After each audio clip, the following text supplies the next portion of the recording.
আসসালামু আলাইকুম। আশা করছি সবাই বেশ ভালো আছেন। আপনি এই ভিডিওতে ক্লিক করেছেন মানে অলরেডি আপনি জানেন যে আজকে আমরা কি বিষয়ে কথা বলব। অর্থাৎ আজকে আমরা আমাদের জীবনে পরিবর্তন আনতে পারে এমন কিছু স্কিল বা দক্ষতা নিয়ে আলোচনা করব। তো চলুন শুরু করা যাক। আমরা সবাই অবগত আছি যে বর্তমান বাংলাদেশে প্রায় ২৬ লক্ষেরও বেশি বেকার জনসংখ্যা রয়েছে যারা কিনা চাকরি খুঁজছে। অর্থাৎ চাকরির প্রয়াস করছে বা কি করবে লাইফে এরকম ব্যবসা করব নাকি চাকরি করব এই বিষয়গুলো নিয়ে বেশ দ্বিধাদ্বন্দ্বে ভুগছে এবং তাদের যে একটা কর্মসংস্থানের সুযোগ হবে সেই সুযোগটা কিন্তু তৈরি হচ্ছে না। এর পিছনে হ্যাঁ, অনেক কিছু কারণ থাকতে পারে। তবে আমার কাছে মনে হয় আমাদের কিছু স্কিল যদি আমরা ডেভেলপ করতে পারি, একটা স্কিল সেট যদি আমাদের থাকে তাহলে কিন্তু আমাদের চাকরি পাওয়াটা বলুন বা আমাদের নিজেদের কর্মসংস্থানের ব্যবস্থা আমরা নিজেরাও করে ফেলতে পারবো। চলুন সেই স্কিল গুলো জেনে নেওয়া যাক যে স্কিল বা দক্ষতাগুলো অর্জন করলে আমরা চাকরির এই প্রতিযোগিতামূলক বাজারে আমরা আমাদের নিজেদেরকে এক ধাপ এগিয়ে নিয়ে যেতে পারবো এবং আমরা নিজেদের কনফিডেন্স ডেভেলপ করতে পারবো। যদি আমরা ব্যবসায়ী হয়ে থাকি তাহলে আমাদের বিজনেসে গ্রোথ করতে পারবো। আর যদি আমরা অলরেডি চাকরি করছি এমন হয়ে থাকি তাহলে আমাদের চাকরির জীবনে প্রমোশন বলুন বা উন্নতি করতে বেশ সহায়ক হবে এই দক্ষতাগুলো। আমরা যেই পেশায় থাকি না কেন, আমরা যদি ছাত্র হয়ে থাকি তাহলে কলেজে বা ইউনিভার্সিটিতে প্রেজেন্টেশন দিতে হতে পারে। আমরা যদি অলরেডি চাকরিজীবী হয়ে থাকি তাহলে আমাদেরকে বিভিন্ন ক্লায়েন্টদের সাথে যোগাযোগ করতে হতে পারে। হ্যাঁ, আমাদেরকে অনেক সময় অফিসে প্রেজেন্টেশন দিতে হয়। তো এই যে প্রেজেন্টেশন দেওয়া বা অন্যের সাথে কথা বলা, এটার জন্য কিন্তু আমাদের যে দক্ষতা খুবই জরুরি সেটি হচ্ছে যোগাযোগ দক্ষতা অর্থাৎ communication skill. So we all must have communication skill অর্থাৎ যোগাযোগে দক্ষ হওয়া আমাদের জন্য জরুরি। আর যখনই যোগাযোগে দক্ষ হওয়ার বিষয়টি আসে তখনই কিন্তু আমাদের আরো একটি বিষয় মাথায় রাখতে হবে সেটি হচ্ছে শুদ্ধ বাংলা ভাষায় কথা বলা, পাশাপাশি একটি সেকেন্ড ল্যাঙ্গুয়েজ শিখে ফেলা। অর্থাৎ আপনি ইংরেজি শিখে ফেলতে পারেন, বর্তমান বিশ্বে ইংরেজির অনেক চাহিদা রয়েছে। সো ইংরেজি ভাষা পাশাপাশি শুদ্ধ বাংলা ভাষা চর্চাটাই আমাদের থাকতে হবে। তাহলেই আমরা আমাদের সুস্থ যোগাযোগ করতে পারবো এবং আমাদের যোগাযোগ দক্ষতাটা বৃদ্ধি পাবে। এর পাশাপাশি ইফেক্টিভ কমিউনিকেশনের কিছু প্রিন্সিপালস রয়েছে, সেই প্রিন্সিপালস গুলোও কিন্তু আমাদেরকে মেনে চলতে হবে এবং আমাদের যে মনোভাব রয়েছে বা যে ধারণাগুলো রয়েছে বিভিন্ন বিষয় সম্পর্কে আমাদের চিন্তা, হ্যাঁ, এই সকল বিষয়ই আমরা যদি আমাদের অপর পক্ষকে জানাতে চাই, তাদেরকে যদি আমাদের ধারণা সম্পর্কে বা আমাদের আইডিয়া গুলো সম্পূর্ণরূপে বোঝাতে চাই তাহলে আমাদের অবশ্যই একজন দক্ষ যোগাযোগকারী হতে হবে। এরপরে আসে ব্যাপারটি দ্বিতীয় স্কেলে। দ্বিতীয় স্কেলটি হচ্ছে আমাদের ক্রিটিক্যাল থিঙ্কিং স্কিল। অর্থাৎ একটা ক্রিটিক্যাল মোমেন্টে আপনি কেমন ভাবে চিন্তা করতে পারেন, একটা সমস্যার সম্মুখীন হলে আপনি কি সমস্যাটির সমাধান খুঁজতে পারেন, আপনি কি একাধিক বিকল্প তৈরি করতে পারেন ওই একটা সমস্যার বিপরীতে। তখনই আমরা এই ক্রিটিক্যাল থিঙ্কিং এর বিষয়টি নিয়ে আলোচনা করতে পারি। তো ক্রিটিক্যাল থিঙ্কিং নিয়ে আমি একটা ছোট্ট প্রশ্ন করি। প্রশ্নটি হচ্ছে, যদি একটা ব্যাট এবং একটা বলের দাম ১ টাকা ১০ পয়সা হয় এবং একটা ব্যাটের দাম একটা বলের দামের থেকে ১ টাকা বেশি হয়, তাহলে বলুন তো একটা বলের দাম কত? যদি বলতে পারেন তাহলে বুঝবো যে হ্যাঁ, আপনি ক্রিটিক্যাল থিঙ্কিং এ অনেক বেশি দক্ষ। এরপরে আমরা চলে আসি আমাদের ৩ নম্বর স্কিলটিতে। ৩ নম্বর স্কিলটি হচ্ছে টাইম ম্যানেজমেন্ট অর্থাৎ সময় ব্যবস্থাপনা। সময়ের কাজটি সময়ে করে ফেলতে হবে আমাদেরকে। আমরা অনেক সময় দীর্ঘসূত্রিতায় ভুগি। অর্থাৎ এখন করব না, তখন করব, এরপরে করব, এখন করা হচ্ছে না। বিভিন্ন অজুহাতে আমরা একটা কাজকে ফেলে রাখি। So, এই যে সময় ক্ষেপণ করা বা কাল ক্ষেপণ করা এটি কিন্তু আমাদেরকে বাদ দিতে হবে। পৃথিবীতে আপনি যত সফল মানুষের দিকে তাকাবেন দেখতে পাবেন তারা কিন্তু সময়ের কাজটি সময়ে করেছিল এবং তাই বলেই তারা আজকে সফল। সো আমাদেরকে সময় ব্যবস্থাপনার বিষয়টি বেশ গুরুত্ব সহকারে শিখতে হবে। তার জন্য আমরা বিভিন্ন বই পড়তে পারি। টাইম ম্যানেজমেন্ট রিলেটেড অনেক বই লেখা হয়েছে, সেই বইগুলো আমরা পড়ে ফেলতে পারি। ইউটিউবে ভিডিও দেখতে পারি। আপনি যখন ফেসবুকে আমার ভিডিওটি দেখছেন এরপরে কিন্তু আপনি টাইম ম্যানেজমেন্টের উপর একটি ভিডিও দেখে ফেলতে পারেন, কারণ সময় ব্যবস্থাপনার উপরেই নির্ভর করছে আমাদের ভবিষ্যৎ। আজকের আমাদের কর্মের ফলাফলই কিন্তু আমাদের ভবিষ্যতের প্রাপ্তি। তো সময় ব্যবস্থাপনাটি আমাদের শিখতে হবে। ৪ নম্বর স্কিল হচ্ছে অ্যাডাপ্টিবিলিটি অর্থাৎ অভিযোজন কৌশল বা ক্ষমতা। আমরা একটা পরিবেশে কিভাবে নিজেদেরকে খাপ খাইয়ে নিতে পারি এই কৌশলটাই কিন্তু হচ্ছে অ্যাডাপ্টিবিলিটি। যে কোনো সময় যে কোনো পরিস্থিতিরই কিন্তু পরিবর্তন হয়ে যেতে পারে। পৃথিবীটা কিন্তু বড়ই রহস্যময় এবং এভার চেঞ্জিং, আমরা সবাই জানি। সেই ক্ষেত্রে পৃথিবীতে টিকে থাকতে হলে বর্তমান যুগের প্রতিযোগিতামূলক বাজারে যদি আপনাকে চাকরি করতে হয় বা আপনি যদি ব্যবসাও করতে চান, ব্যবসায়ী যদি হয়ে থাকেন, তাহলে কিন্তু আমরা সবাই জানি যে সব সময় আমাদের কিছু চ্যালেঞ্জের মোকাবেলা করতে হয়। তো এই চ্যালেঞ্জগুলোকে অ্যাকসেপ্ট করে নেওয়ার ক্ষমতা বা দক্ষতা আমাদেরকে অবশ্যই অর্জন করতে হবে।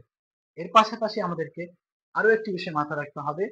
আমরা যদি প্রাচীন সময়টাতে চলে যাই, একটা সময় ডাইনোসর ছিল, রাইট? বিশাল দেহী প্রাণী। সেই প্রাণীটি কিন্তু আজকে পৃথিবীতে নেই, বিলুপ্ত হয়ে গিয়েছে। কারণটি কি বলতে পারেন? কারণটি হচ্ছে ডাইনোসর কিন্তু পৃথিবীর যেই পরিবর্তন, এই পরিবর্তনের সাথে নিজেকে খাপ খাইয়ে নিতে পেরেছিল না, যার কারণে তারা আজকে বিলুপ্ত। তো আমরা আশরাফুল মাখলুকাত অর্থাৎ মানুষ সৃষ্টির সেরা জীব, আমরা পারি যে কোনো পরিবেশে নিজেদেরকে খাপ খেয়ে নিতে। তো কেননা আমরা আমাদের যে জব সেক্টরে থাকলে জব সেক্টরে, বিজনেস করে থাকলে বিজনেসে, সব জায়গায় যে চ্যালেঞ্জগুলো রয়েছে সেই চ্যালেঞ্জগুলোতে নিজেদেরকে খাপ খাইয়ে নেওয়া শিখছি না। তো চলুন আমরা এই দক্ষতাটি অর্জন করে ফেলি, অর্থাৎ অভিযোজন দক্ষতা বা অ্যাডাপ্টেবিলিটি। এটা আমাদের অবশ্যই শিখতে হবে এবং আমাদের মধ্যে থাকতে হবে। এর জন্য কিন্তু আমরা বিভিন্ন বই পড়ে বা অভিজ্ঞ মানুষদের কাছ থেকে পরামর্শ নিয়ে আমরা এই অ্যাডাপ্টেবিলিটির স্কিলটা গ্রো করতে পারি এবং আমাদের নিজেদেরকে গ্রোথ লেভেলটা হাই করে ফেলতে পারি। 5 নাম্বার স্কিলটি হচ্ছে ইমোশনাল ইন্টেলিজেন্স।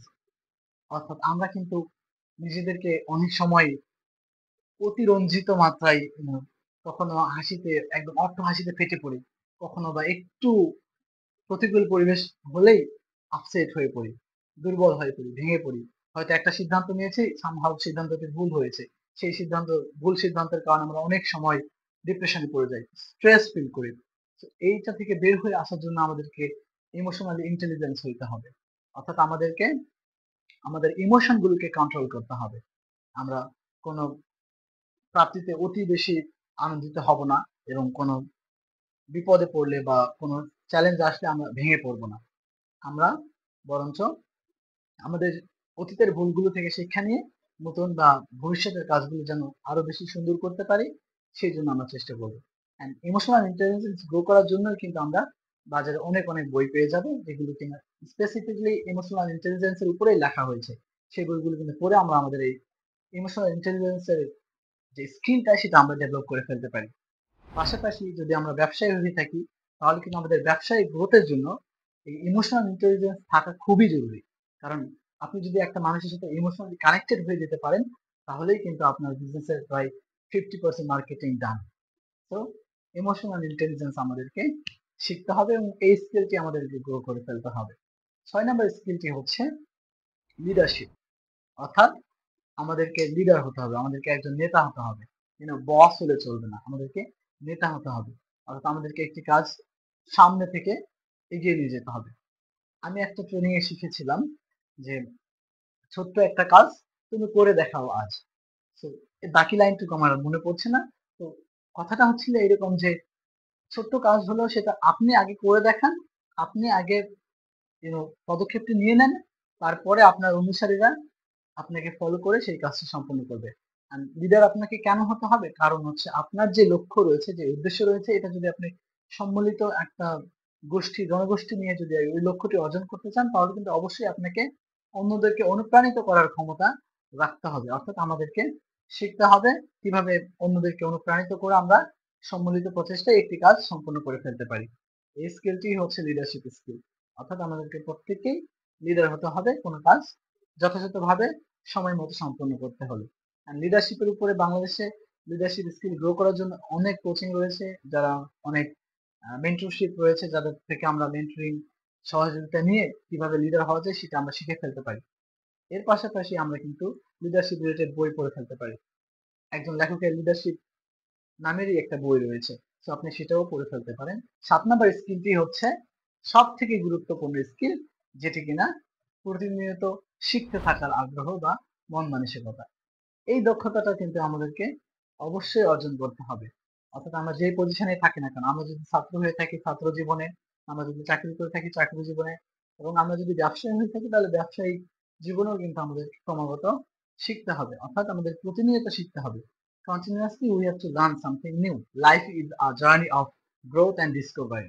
So always আমাদেরকে গ্রোথ এনশিওর করতে হবে, আমাদেরকে নতুন নতুন বিষয় ডিসকভার করতে হবে, প্রতিনিয়ত নতুন নতুন জিনিস শিখতে হবে, আমাদের ক্যারিয়ারকে অন্য এক লেভেলে নিতে, এক ধাপ এগিয়ে যেতে আমাদেরকে অবশ্যই প্রতিনিয়ত শিখতে হবে। তো এই ভিডিওটি আপনি এতক্ষণ ধরে দেখছেন বলতে বোঝায় যে আপনি আপনার জীবন সম্পর্কে বেশ সতর্ক এবং যত্নশীল। তাহলে আমরা আমাদের জীবনকে ভালোবেসে এই স্কিল গুলো শিখে ফেলবো। আমাদের ক্যারিয়ারকে অনন্য এক মাত্রায় নিয়ে যায়, প্রতিনিয়ত গ্রো করতে থাকি, প্রতিনিয়ত নিজেদের উন্নতি করতে থাকি। আপনাদের সবার জন্য একটি চ্যালেঞ্জ রইল, আগামী 3 মাসে আপনি কোন কোন স্কিল গ্রো করবেন সেই সিদ্ধান্তটি এখনই নিয়ে নিন, কারণ the power is in your hand. Thank you so very much.